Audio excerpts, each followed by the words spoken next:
नमस्कार प्यारे बच्चों, आज की हिंदी कक्षा में आपका स्वागत है। और आज हम बात करने जा रहे हैं व्यंजन के विषय में। सबसे पहले हम जानते हैं कि व्यंजन कहते किसे हैं।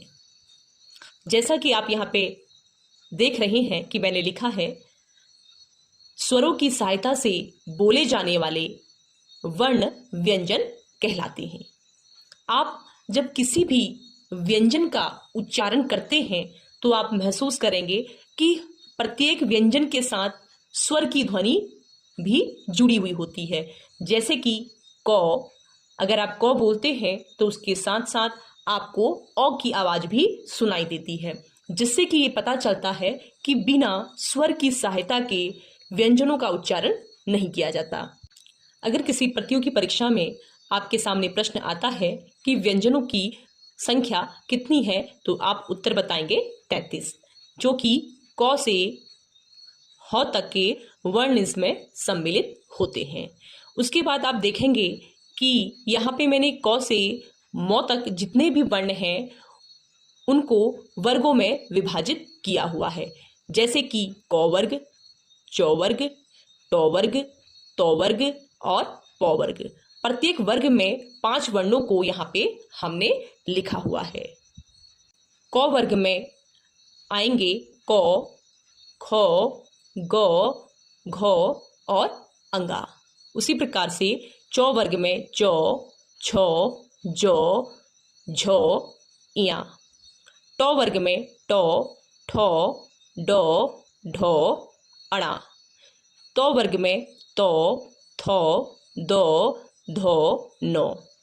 पौ वर्ग में पौ, फौ, बौ, भौ और मौ।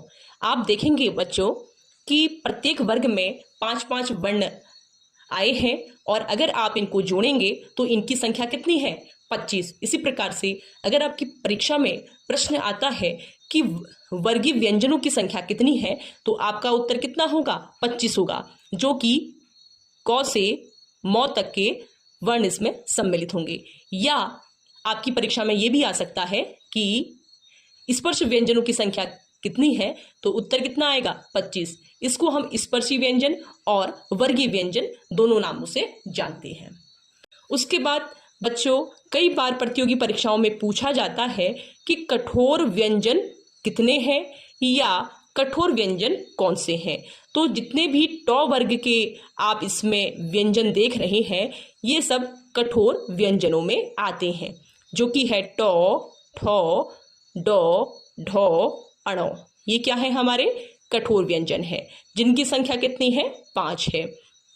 उसके बाद आप देखेंगे उच्छिप्त व्यंजन, जिनकी संख्या कितनी है? 2, 1 और 2। इसके बाद बच्चों हम बात करेंगे अंतस्थ व्यंजन की, जो कि कितने हैं? 4 हैं।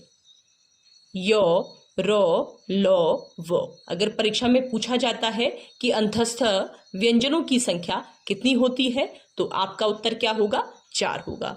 यह कोई वर्ण पेपर में दिया जा सकता है और आपसे पूछा जा सकता है कि ये वर्ण अंतस्थ व्यंजन की श्रेणी में आता है अथवा नहीं आता है।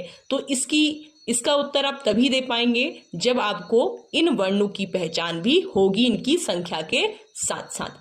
उसके बाद बच्चों बात आती है ऊष्मी व्यंजन की। ऊष्म व्यंजन संख्या में कितने हैं? 4 है। 1, 2, 3, 4। ऊष्म व्यंजन किसे कहते हैं? जिन व्यंजनों के उच्चारण में मुंह की वायु घर्षण के साथ बाहर को निकलती है, उसको हम ऊष्म व्यंजन कहते हैं।